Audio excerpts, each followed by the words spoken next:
Yep. So economy on the brink, labor market on the brink, none of the above, all of the above. Where are we?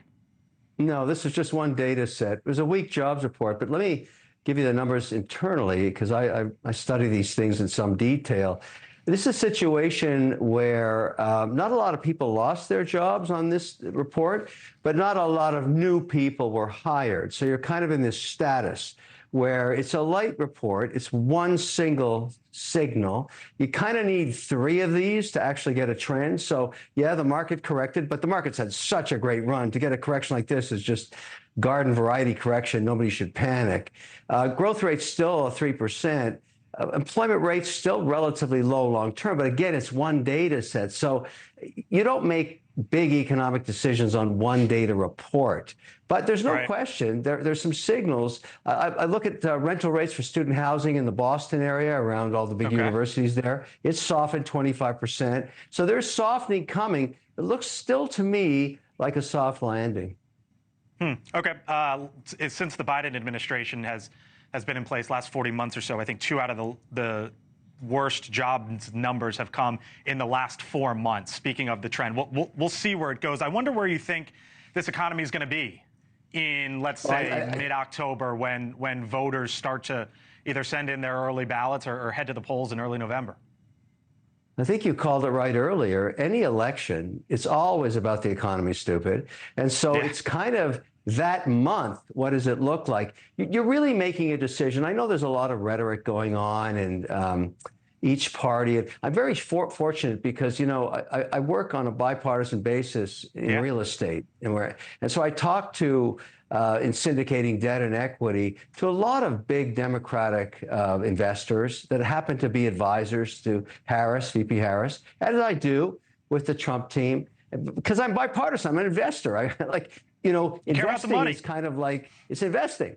And I got some interesting feedback in the last 48 hours. About 20% of the big donors on the Harris side having a little bit of buyer's remorse about not running a process because they've seen all the press you guys have given them just with the coronation strategy. What if they'd run a process and suck the energy and all the media and social media out of the market for 5 weeks?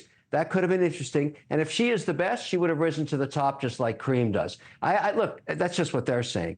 My point of view is I don't blame her for not bringing up policy. She should just rant and rave saying, I'm not Trump until the August 7th because she's raising so much money.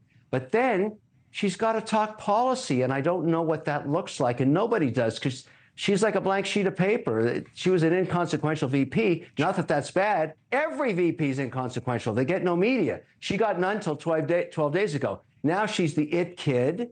However, there's an example of an it kid a few years ago up in Canada, that Prime Minister Justin Trudeau, nobody looked at his background. Nobody looked at his policies. He was the it kid.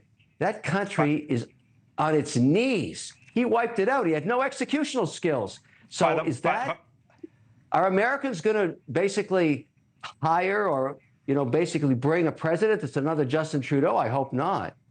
Okay. By the way, we're getting to the process on Kamala Harris here later in the show. I promise you, Kevin. And we've been asking these questions about what her policies are because that's what I care about. I got about another minute for you, so let me rip through a couple here. Elizabeth Warren, lower rates now. She right or wrong? I love Elizabeth Warren. I don't agree with anything she says. She's a wildly successful politician with sound bites. She rants and raves, raises taxes, penalizes entrepreneurs. I come from her home state. My family was born there. We left, of course. Are you kidding? I wouldn't stay there. I moved to Florida. But she's very successful. She makes a lot of noise. And I think the market's the market. By the way, rates have already gone down today. The 10-year's under 5%. It's not just Powell. It's what the 10-year and 30-year bond does and the 2-year bond. They're already corrected. So, I mean, they're already getting relief. But Elizabeth Warren's policies are against American entrepreneurship, but I still love her.